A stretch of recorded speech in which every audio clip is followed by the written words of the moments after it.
Free का मायका। अरे सोना दी, आप ऐसे अचानक यहाँ अकेली ही आई है क्या? दामाजी नहीं आए? भाभी अब क्या बताऊँ आपको। हाँ, आपके दामाजी नहीं आए हैं और शायद अब कभी आएंगे भी नहीं। अरे ऐसी बातें क्यों कर रही हो आप? कुछ हुआ है क्या? साफ साफ बताओ ना, आप अचानक ऐसे अकेली कैसे चली आई? और आने का प्रोग्राम था तो अपने भैया को ही बुला लेती। बड़ी भोली हो भाभी आप, अभी भी नहीं समझी। अरे आपके दामाद यानी कि मेरे पति ने ही मुझे यहाँ भेजा है। अब अचानक ही उन्होंने मुझे घर से बाहर खड़े कर दिया तो भैया को कैसे बुलाती? मुझे थोड़ी ना पता था कि ये सब होने वाला है। कहते हैं उन्हें मेरे जैसी लड़की की जरूरत नहीं है, मैं जाकर अपने मायके में रहूं। हाय दीदी, कैसे अशुभ बातें कर रही हो? जीजा जी आपको क्यों छोड़ने लगे? अरे ऐसे ही नाराजगी में बोल दिया होगा। आप उनकी बातों को ना मन से मत लगाओ। अच्छा ये बताओ, बात क्या हुई थी जो आप दोनों का झगड़ा इतना बढ़ गया? क्या बताऊं भाभी, कहते हैं तेरे भाई ने बाइक खरीद ली, तेरी माँ और बाबूजी सारी दौलत बस बेटे पर लुटा रहे। तू भी तो उनकी इकलौती बेटी है, तुझे तो आज तक एक साइकिल भी खरीद कर नहीं थी। उनकी बात सुनकर ना मुझे भी गुस्सा आ गया भाभी। मैंने कह दिया मेरे भैया इकलौते बेटे हैं मेरे माँ बाप के, बाइक तो क्या गाड़ी भी खरीद कर देंगे, आपको किस बात की जलन हो रही है?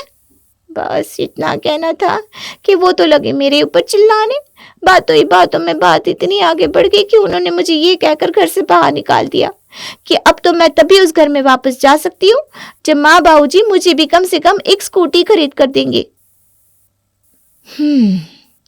बात तो सच में जीजा जी ने बहुत ही गलत कह दी, लेकिन फिर भी मैं तो आपको यही कहूंगी दीदी कि पति पत्नी का झगड़ा ना तूफान की तरह होता है, जो जितनी तेजी से आता है उतनी तेजी से गुजर भी जाता है। इसलिए आप ना थोड़ा धीरज रखो। खुद देखना, जैसे ही जीजा जी का गुस्सा ठंडा होगा तुरंत दौड़े चले आएंगे आपको लेने के लिए।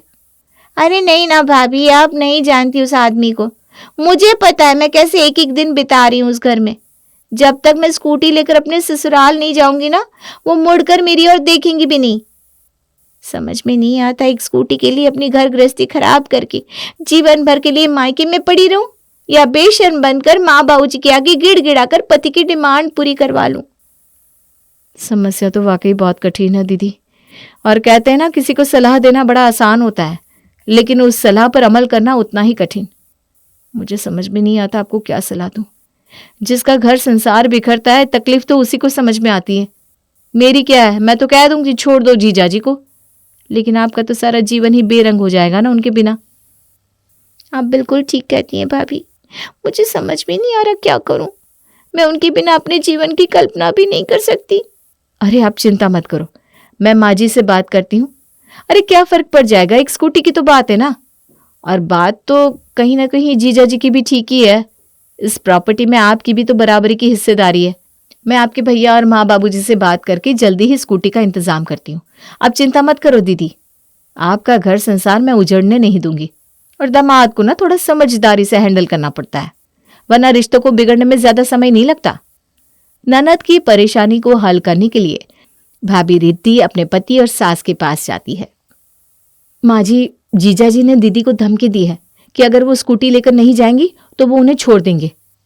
ये क्या बात हुई भला? ऐसे कैसे छोड़ देंगे? अभी पुलिस में कंप्लेंट करके चक्की पिसवा दूंगी पूरे परिवार को। अरे ये तो सीधा सीधा दहेज मांगना हुआ ना। आपकी बात बिल्कुल ठीक है माँ जी, पुलिस में कंप्लेन करके हम उनके पूरे परिवार को चक्की तो पिसवा सकते हैं, लेकिन ऐसा करने से दीदी का ही घर बिखर जाएगा ना। उनके बारे में तो सोचिए आप। और वैसे भी जीजा जी का कहना बस इतना ही है ना कि आपकी और बाबूजी की प्रॉपर्टी में सोना दीदी का भी हिस्सा है। ऐसे में अगर आप लोग उन्हें स्कूटी दिलवा भी देंगे तो क्या फर्क पड़ जाएगा। मुझे ऐसा लगता है कि अगर एक स्कूटी से सोना दीदी का रिश्ता बच सकता है तो हमें स्कूटी दे देनी चाहिए। बाकी जैसा आप सही समझे। बात तो तेरी बिल्कुल ठीक है बहू, अगर हमने पुलिस थाने में कंप्लेंट की तो बात बिल्कुल हाथ से निकल जाएगी और कोर्ट कचहरी में जाने के बाद जग हंसाई होती है। हाथ तो हमारा कुछ नहीं आने वाला। ठीक है, अगर तू कहती है तो एक स्कूटी सोना को दिलवा ही देते हैं। माँ की स्कूटी दिलवाने के बाद सोना खुशी खुशी अपने ससुराल लौट जाती है। कुछ दिन बाद ननद सोना अपने पति के साथ मायके आती है। ये तो आपने बहुत अच्छा किया दीदी कि आप दामाद जी को साथ लेकर यहाँ आ गई हो। अब वो आ गए ना, इसी बहाने आमने सामने बात भी हो जाएगी। बात? कैसी बात भाभी? अरे हम भी तो पूछे कि ऐसे कैसे उन्होंने आपको एक स्कूटी के लिए छोड़ने की धमकी दे डाली। अरे कोई लेन देन वाली बात थी तो उन्हें हमसे कहना चाहिए था ना। इस तरह से अचानक आपको मायके भेज दिया, ये कोई अच्छी बात तो है नहीं। अरे नहीं नहीं भाभी, अभी आप ना आशीष जी का गुस्सा जानती नहीं है। अगर आपने अभी उन्हें यहाँ पर कुछ भी कह दिया ना, तो कहीं ऐसा ना हो कि आज के बाद मेरे मायके आना ही बंद हो जाए। उनके गुस्से का सामना मुझे ही करना पड़ेगा। इसलिए प्लीज़ मैं आपके आगे हाथ जोड़ती हूँ, आप उनसे कुछ भी मत कहना, बल्कि आप तो जितना हो सके उनका मान सम्मान कीजिए, ताकि उन्हें शिकायत का कोई मौका ना मिले और ससुराल में मैं आराम से रह सकूं। अरे जीजा जी, आप ये समोसे खाइए ना। ये देखिए, मैंने आपके लिए आपके फेवरेट ढोकले भी बनाए हैं, और कुछ खाने का मन हो ना तो वो भी बता दीजिएगा। अरे भाभी, इतना सब बनाने की कोई जरूरत नहीं थी। अरे भाई, मैं तो आजकल डाइटिंग पर चल रहा हूँ, मेरा तो बस 1 कप चाय से भी काम चल जाता। आपकी ननद को छोड़कर जा रहा हूँ आपके पास, अब जो खिलाना हो उसे खिलाइएगा। चाय नाश्ता करने की कुछ ही देर बाद आशीष अपनी पत्नी सोना को उसके मायके में छोड़कर अपने घर लौट जाता है। आशीष के जाने की कुछ देर बाद, भाभी आपसे एक बात कहूँ, बुरा तो नहीं मानेंगे ना? अरे नहीं नहीं दीदी, कहो ना क्या बात है। आपका ये डिनर सेट ना बहुत सुंदर है, मुझे आपका डिनर सेट बहुत अच्छा लगा। मैं कभी ये नहीं चाहती थी कि आपका ये डिनर सेट मैं लेकर जाऊं, लेकिन अब मैं कुछ नहीं कर सकती। बात मेरी पहुंच से बाहर की हो गई है। आशीष के सामने इस डिनर सेट में खाना लगाकर आपने बहुत बड़ी गलती कर दी। अब वो चाहते हैं कि ये डिनर सेट मैं अपने ससुराल ले जाऊं। अरे अभी कुछ देर पहले तक तो आशीष जी एकदम नॉर्मल लग रहे थे, फिर अचानक उन्हें क्या हो गया? यही तो बात है ना भाभी, कि बाकी लोगों के सामने वो बिल्कुल नॉर्मल रहते हैं, लेकिन सारा गुस्सा सिर्फ मुझे ही दिखाते। अगर आप चाहती हो ना कि वो नॉर्मल बने रहे, तो प्लीज़ आप ये डिनर सेट मुझे दे दो। अरे सोना दीदी, आपको इतनी टेंशन लेने की कोई जरूरत नहीं है। एक डिनर सेट की तो बात है, ठीक है ना, आप ले जाओ। वैसे भी हमने इस्तेमाल किया, आपने इस्तेमाल किया ही की तो बात है, वो भी तो अपना ही घर है। मुझे ना सच में बहुत बुरा लग रहा है भाभी। आपने कितने मन से खरीदा होगा ना, और शायद बहुत महंगा भी लग रहा है। अरे ये सब अपने मन से निकाल दो, और कोई भी सामान आपसे ज्यादा जरूरी थोड़ी ना है। आप आराम से ले जाओ डिनर सेट, कोई फर्क नहीं पड़ता। माँ जी, जीजा जी की डिमांड बढ़ती जा रही है। पहले उन्हें स्कूटी चाहिए थी, हमने उनकी पहली डिमांड क्या पूरी कर दी, उन्होंने तो एक के बाद एक नई डिमांड करना शुरू कर दिया। क्या बात है बहू, फिर से कुछ बात हुई है क्या? हाँ माँ जी, अभी 2 दिन पहले ही तो सोना दीदी मेरा डिनर सेट लेकर गई है, और आज फिर सुबह उनका फोन आया है। इस बार कहती है उनकी सास उनके ऊपर साड़ी और बच्चों के कपड़े लाने का दबाव बना रही है। अरे बेटा, ये तो बड़ी गलत बात है। आने दे तू सोना को, एक बार मैं बात करके देखती हूँ। शाम के समय सोना अपने मायके आती है। भाभी आपका काम हो गया हो तो मार्केट चले, अब वहीं से मुझे मेरे और मेरे बच्चों के लिए कपड़े दिलवा देना। मैं अपनी पसंद से ले लूंगी, तो बार बार वापस करने का झंझट भी नहीं रहेगा। अरे बेटा, ये अचानक तेरे ससुराल वालों को क्या हो गया है, हैं? रोज नई नई डिमांड करने लगे, अब अचानक ये कपड़े क्यों मांगने लगी तेरी सास? माँ अब क्या बताऊँ आपको मेरे ससुराल वालों के बारे में। अगर उनकी डिमांड पूरी ना करो ना, तो मुझे ताने सुनाते हैं और जीना मुश्किल कर देते हैं। अब कल ही की बात ले लो, आशीष जी ने कहा कि छुट्टियों में बच्चों के साथ कहीं घूमने चलते हैं, तो फट से मेरी सासू माँ ने कह दिया, हाँ हाँ घूमने जाना है तो शौक से जाओ, लेकिन मेरा बेटा 1 भी रुपया तुम्हारे और तुम्हारे बच्चों के कपड़ों पे खर्च नहीं करेगा। जो लाना है अपने मायके से लेकर आओ, वरना कहीं घूमने नहीं जाने दूंगी। अब आप ही बताओ मैं क्या करती माँ। इसीलिए मैंने भाभी को फ़ोन करके अपने और बच्चों के कपड़े लाने के लिए कह दिया। मेरा क्या है, मैं तो एक बार को कहीं घूमने ना भी जाऊं, लेकिन बच्चे तो बच्चे होते हैं ना, ये बात नहीं समझते वो। जब से छुट्टियां हुई है ना, तब से ही जिद पर अड़े हुए हैं कि कहीं घुमा कर लाओ। अरे ये तो बड़ी ही गलत बात है। अभी तक तो आशीष जी तुझ पर मायके से सामान लाने का दबाव बनाते थे, लेकिन अब तो उनकी माँ भी बेटे के नक्शे कदम पर चलने लगी।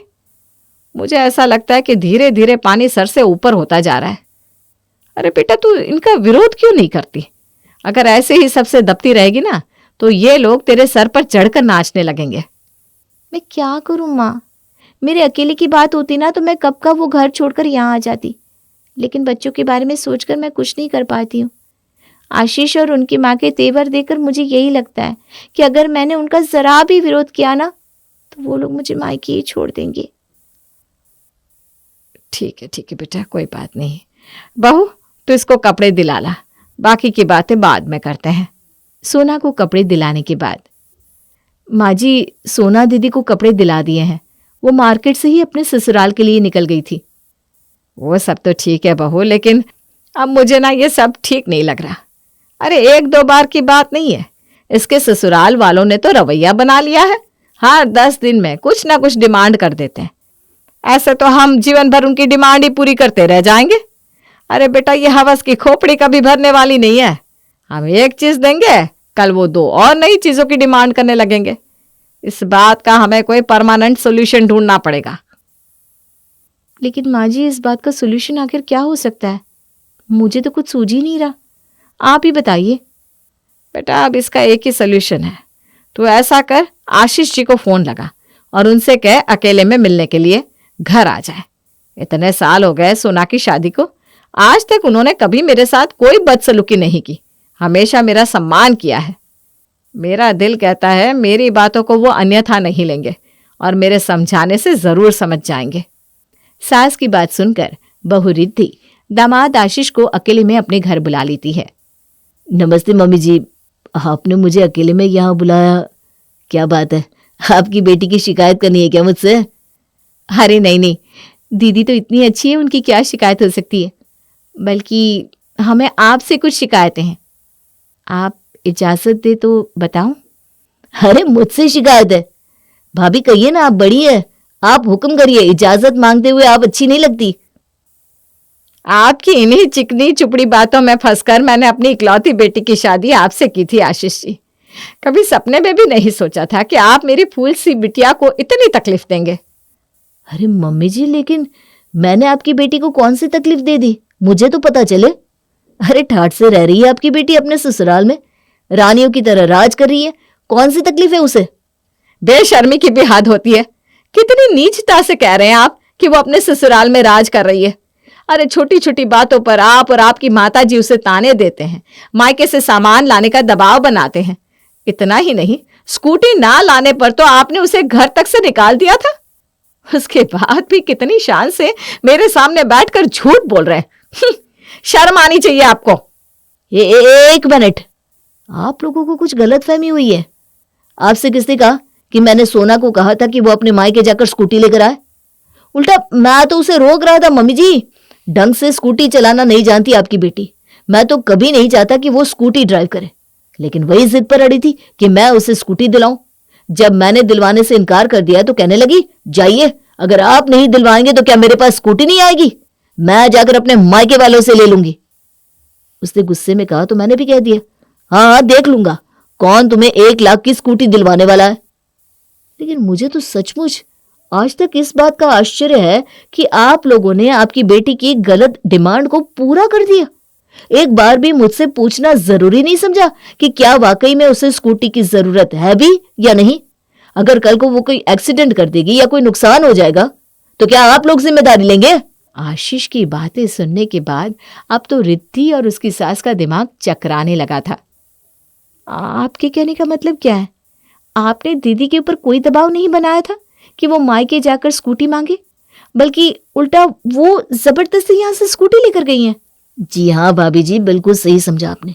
इतना ही नहीं, हर 10वें दिन नए नए सामान की डिमांड करती है वो। और अगर मैं बजट देखने के लिए उसे कहता हूँ तो मुझे मायके से सामान ले आने की धमकी देती है। और आप लोग कौन सा कम है?